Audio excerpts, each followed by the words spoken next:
Estamos al habla con el doctor Pedro Peinado, matemático, que forma parte, al igual que yo, del equipo de investigación del Centro Español de Sindonología. Bienvenido a nuestro canal, Pedro. Muchas gracias, Andrés. Antes que nada, ¿a qué se dedica nuestro equipo de investigación? Porque puede que haya personas que todavía no lo sepan y no lo conozcan. Conservación, investigación, divulgación. Como garantes de la seguridad del sudario de Oviedo, o por lo menos como asesores de las personas que lo conservan, que esa conservación sea lo más estricta posible para que pueda durar durante más tiempo las condiciones exactas del sudarión. La segunda parte es la investigación, que es el análisis y el estudio de los materiales que tenemos en nuestras manos. Y por último, la divulgación, que es una cuestión crítica, ya que tenemos la obligación de dar a conocer al mundo científico y al mundo en general de bueno, de las ideas y de los proyectos y de los descubrimientos que estamos haciendo, Porque es dado. preciso indicar, Pedro, que nos centramos en investigar dos piezas de manera muy particular, que son el sudario que se conserva en Oviedo y la sábana santa que se conserva en Turín, ambas atribuidas a Jesús de Nazaret como sus mortajas fúnebres. Pero de todas formas es importante que destaquemos que el pasado mes de noviembre 2023 se llevó a cabo en Abarán, en el pueblo en el que tú naciste, un congreso organizado por ti en el que tuvimos la dicha de comunicar al mundo los últimos descubrimientos que se han hecho acerca de estas dos piezas tan interesantes. ¿Qué destacarías tú de la celebración de ese congreso? Que todo el mundo sepa, que supongo que lo habrás compartido en tu canal, que tenemos las actas publicadas, que son gratuitas, que están, bueno, en PDF para que todo el mundo se la pueda descargar. Y aquí están estos hallazgos de los que tú me preguntas. De hecho, y Entonces, perdona que te interrumpa, vamos a indicar a todas las personas que nos están viendo que aquí debajo, en el cajetín de la descripción del vídeo, estará colocado el link para que quien lo desee se pueda descargar las actas completas y se pueda leer perfectamente todas las conclusiones, las hipótesis, las teorías que surgieron en ese congreso. Continúa. son dos telas que no tenían por qué coincidir en nada, son dos lienzos que no tenían por qué coincidir en nada, porque tienen historias distintas, tienen historias separadas, pero en los 2 últimos años hemos demostrado que, desde el punto de vista forense, desde el punto de vista anatómico y finalmente desde el punto de vista matemático, Sudarión de Oviedo y Síndrome de Turín cubrieron la cabeza, cubrieron el cuerpo de una misma persona. Jesús de Nazaret, pues bueno, en el capítulo 6 de estas actas hay una propuesta de estudio matemático probabilístico que nos sitúa la probabilidad que sea esa persona en 99,15 nueves y un 6. Entonces, bueno, hemos superado todos los requisitos legales y todos los requisitos de cualquier nivel para acercar esa veracidad a que Síndone, Sudario y Jesús de Nazaret estuvieron en contacto en un momento determinado de la historia. Me llama la atención, Pedro, que dices sudarión. ¿Eso quiere decir que a partir de ahora vamos a tener una nueva nomenclatura para esta pieza? Creemos, y tú has sido partícipe de ello, que a veces hay confusión terminológica. Entonces, fuera del equipo de investigación, se intenta o se confunde lo que es el sudario de Turín con el sudario de Oviedo, síndone. Hay un poco de confusión. Y entonces, históricamente está muy asentado que al sudario de Oviedo se llama el sudarión. Y creemos que es un término científico y muy adecuado para diferenciar síndone y sudario. Es importante, Pedro, recordar que los evangelios se escribieron en griego y de manera específica en el capítulo 20 del Evangelio según San Juan se nos dice que cuando Pedro y Juan llegan al sepulcro vacío se encuentran con la sábana, es decir, lo que cubrió el cuerpo del Señor, caída, allanada, alisada, keimena, es la palabra griega, sin el relieve característico que tendría de estar cubriendo un cuerpo muerto. Y se encontraron el sudarión con el que habían envuelto su cabeza, enrollado aparte. Desafortunadamente, este error terminológico de no traducir de manera correcta ha llevado a unas traducciones confusas, pero precisamente el Centro Español de Sindonología ya le ha propuesto a la Conferencia Episcopal Española que se cambien esas traducciones para que efectivamente tenga sentido ese texto, puesto que así comprendemos que cuando San Juan llega al sepulcro, vio y creyó en la resurrección. ¿Por qué? Porque si hubieran robado el cadáver, lo hubiera dejado todo exactamente puestecito, como ellos lo dejaron el viernes por la noche, el estuche de tela, pero sin el cadáver, sin el relieve del cadáver que estaba dentro.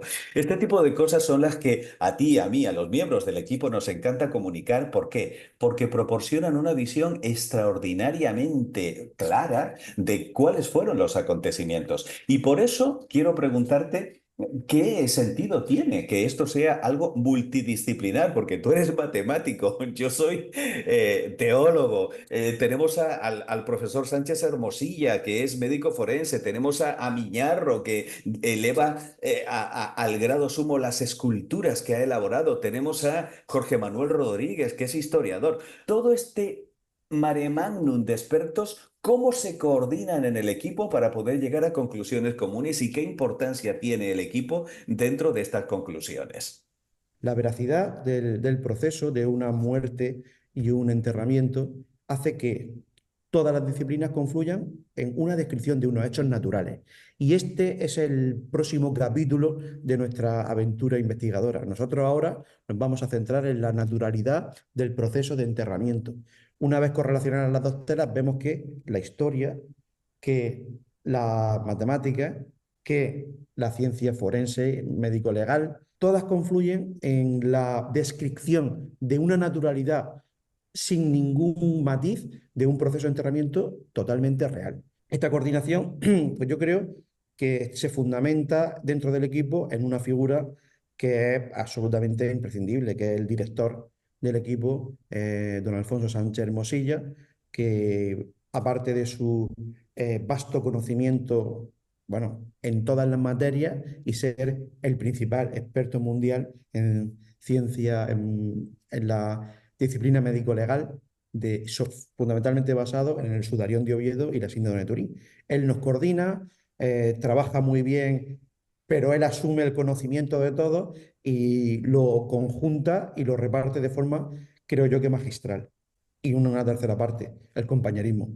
Saber que cada uno dentro de su parcela, y aunque estemos separados en distintos puntos incluso del mundo, seamos capaces de coordinarnos y que cada uno en su silencio, en su trabajar individual, aparte de equipo, hacemos que esa labor sea sumativa y bueno, vaya adquiriendo, como decía antes, en estos momentos una velocidad muy esperanzadora. Responde desde tu especialidad, que son las matemáticas, a esta afirmación.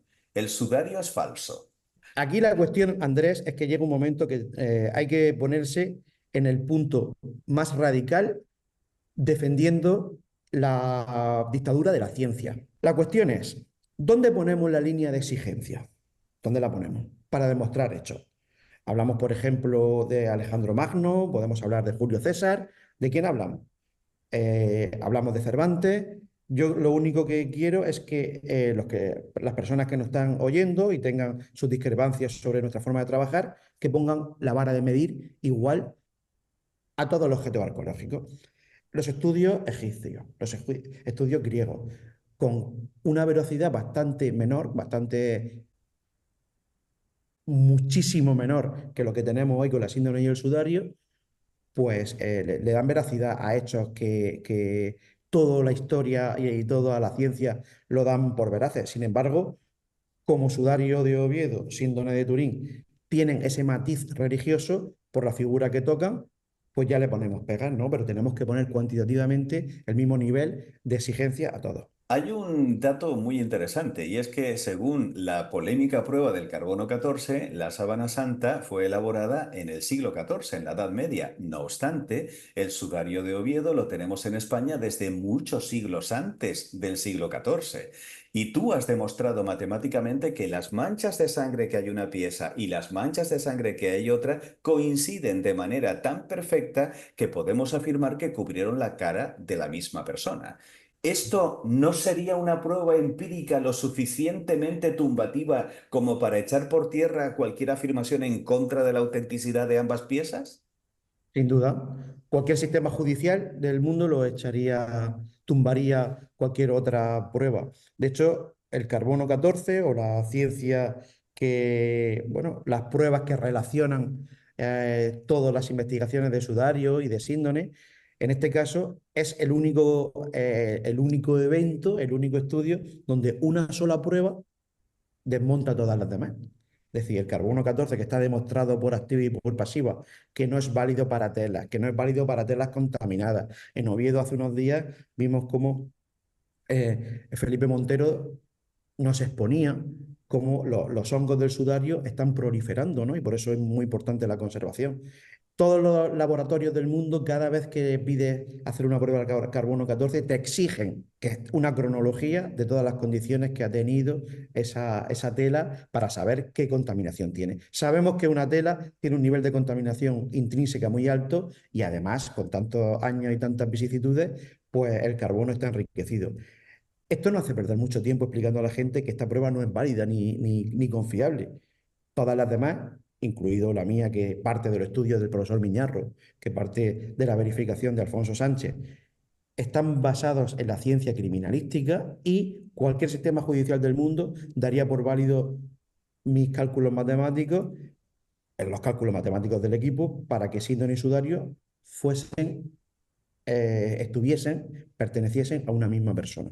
Nos has hablado de estadística y me gustaría que profundizaras de una manera específica en tu tema. Me va a permitir que me levante 2 segundos. Te voy a sacar una de estas cositas que tengo por ahí y se lo voy a mostrar a todos nuestros compañeros. Bueno, porque hay que indicar que en este momento tú te encuentras en tu laboratorio de trabajo en el que tienes una serie de materiales que nos van a ayudar a comprender de una forma más perfecta esa coincidencia. Efectivamente, pues bueno, una de las cuestiones que tenemos en este humilde laboratorio, hemos montado aquí yo creo que cada vez más potente taller de trabajo donde don Alfonso Sánchez Musilla y yo, que como somos los dos murcianos, trabajamos mensualmente, bueno, nos vemos físicamente al menos una vez mensualmente y trabajamos en cuestiones, bueno, que ahora si quieres vemos. Lo que la ciencia criminal y forense llama minutae o puntos característicos. El profesor Miñarro situó una área y esa área la hemos convertido en puntos. Y entonces, con instrumentos de medida como este calibre, vamos midiendo angular y linealmente los puntos. Tenemos, bueno, nuestros ángulos, todos nuestros instrumentos y vamos midiendo. Esto se replica en síndrome y sudario, estos mismos puntos, tanto por la nuca como por la frente. Hay puntos que no tenían que estar en los dos, porque dos manchas de sangre, de hecho que cada persona compruebe la próxima vez si se hace una pequeña herida, que se ponga dos paños en distintas posiciones, vertical y horizontal, con más presión y con menos presión, y que vea si las manchas son las mismas. Pues bueno, pues anatómicamente el profesor Miñarro, aportando también el conocimiento del profesor Sánchez Mosilla, demostraron que había 8 puntos, que hay 8 puntos en la frente, 8 puntos en la nuca y se midieron la distancia relativa entre ellos. Se midió el punto 1 con el 2, el 2 con el 3, el 3 con el 4. Todos ellos se fueron midiendo hasta que después se llegaron a hacer hasta 9 pruebas de correlación y las 9 daban valores altos y muy, muy altos de correlación. Tenemos 16 puntos de momento. Los sistemas judiciales normalmente, a veces con 8, dan por cierto que dos huellas dactilares son iguales. Aquí tratamos la cabeza como una huella dactilar, pero con una diferencia, que la huella dactilar se mide solo por los puntos por una cara y nosotros medimos por dos, por la frente y la nuca. Es incuestionable. Y de hecho ahí están los datos, está la publicación, para que si la comunidad científica ve algún error, nos lo diga y podamos primero defendernos y después rectificar si es posible. Voy a pedirte que tengas la bondad de rodar un poquito la cámara para que nuestros espectadores puedan ver cómo has montado el laboratorio y el tipo de materiales que estás utilizando para llegar a estas conclusiones, por favor. Vamos a dar una vuelta y aquí tenemos, mira, la cuadrícula del sudario. Es muy importante tener un sistema de referencia donde situar cada una de las posiciones de las manchas y de los accidentes que vamos viendo, los hallazgos que vamos viendo en sudario. También tenemos una cuadrícula de la síndrome, a tamaño aproximadamente un 25%. Tenemos una cosa muy importante para trabajar, una cuadrícula de la síndrome troceada en grande y por supuesto tenemos la síndrome, en este caso en negativo, en grande, donde se observa, bueno, en este caso el rostro, y por supuesto tenemos los sudarios en negativo, En positivo tenemos la síndone y el sudario. Aquí abajo hay distintos materiales. Mira, aquí también tenemos, por ejemplo, el flagelo y tenemos cabezas para hacer pruebas de cómo estaba rodeado el sudario. Y hacemos el sudario puesto sobre la cabeza. Y bueno, y una parte muy importante, Andrés, el negatoscopio, que con los materiales que tenemos, pues podemos ir situando encima de él, pues, por ejemplo, la cara de la síndrome, y podemos colocar encima pues, estos acetatos y haciendo comprobaciones del sudario, por ejemplo, con la síndrome, poniéndolo encima y bueno, ir viendo esas correlaciones. Aparte también trabajamos bueno, con muchas medidas, con otros acetatos que vamos poniendo encima para ver, bueno, estamos en un momento ahora muy bonito de cerrando el círculo de la frente del sudario y se están descubriendo cosas pues muy bonitas. Y la verdad que es bueno, como decimos en Murcia, con palico y cañica, ¿no? Hemos ido recopilando material durante muchos meses y tenemos impresiones muy buenas de alta calidad, y que las vamos contrastando también con imágenes, por ejemplo, de Vernon Miller, que fue el científico que fotografió la síndrome cuando se hizo el estudio del sector, y la verdad que estamos avanzando a pasos agigantados. Decía el profesor de la Sorbona francés Saïf Delage que si esta pieza hubiera pertenecido a Aquiles o a algún faraón, nadie hubiera puesto objeciones a su autenticidad. Pero claro, como el peso religioso de la pieza, en este caso, juega en su contra, ya que de manera prejuiciosa hay personas que ni siquiera creen en la existencia histórica de Jesús de Nazaret, es un escollo muy complicado. Pero es importante resaltar que el equipo de investigación aborda tanto la síndone como el sudario como objetos arqueológicos, a los cuales se debe aplicar todo el rigor de la ciencia. Has hablado de descubrimientos nuevos y de nuevos datos que están surgiendo. Y es interesante anunciar que en breve en la ciudad de Cieza vamos a tener un nuevo encuentro, los miembros del equipo de investigación de cara al público. ¿Qué se pretende con este nuevo encuentro, Pedro? Ver cómo se puso ese sudario encima de la cabeza, cuánto tiempo estuvo, aunque mucho trabajo de eso ya está avanzado en las actas del primer y segundo congreso. Lo digo porque también esto no va esto no va al peso, pero quiero que los que nos están viendo, nuestros amigos que nos están viendo, vean la cantidad de producción científica que hay sobre el sudario de Oviedo, el sudario en concreto. Y en Cieza lo que queremos es demostrar, no, perdón, mostrar cuáles son nuestras teorías sobre el proceso de enterramiento que tuvo a cabo en el cuerpo de esa persona, del hombre que fue cubierto por síndrome y por sudario. Para finalizar nuestra entrevista, Pedro, me gustaría que nos contaras qué significa para ti a nivel personal, humano, estudiar esto teniendo en cuenta que estamos ante unas piezas que representan, son la prueba científica de un horrible crimen, además de una persona que, según sabemos por la historia, no presentó ningún tipo de resistencia y que fue declarada inocente incluso por sus propios enemigos. Si yo tengo que ser objetivo cuando me enfrento a estas piezas, necesito ser completamente aséptico. Ver estas telas, estos lienzos, como una producción matemática que tengo que desentrañar.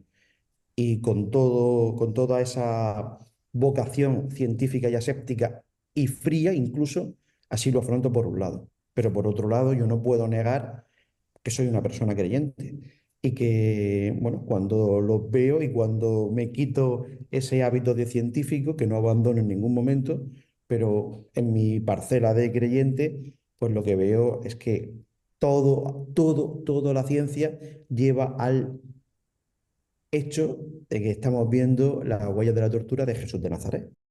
Y bueno, tiene unas implicaciones muy profundas dentro de uno porque te da a conocer la tortura, el sufrimiento de alguien en el que crees que dio la vida por nosotros. Pedro Peinado, matemático del equipo de investigación del Centro Español de Sindonología, ha sido un gran placer tenerte en nuestro canal. Invitamos a todas las personas a que se mantengan informadas de todo lo que va a suceder en Ciesa en breve y te deseamos también muchísimo éxito en tus investigaciones.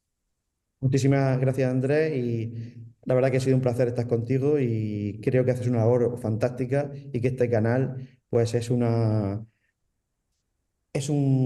medio de difusión al mundo que es muy importante primero también para los estudios científicos del EDICE y creo que acerca a España al mundo entero y fundamentalmente en el camino de la investigación.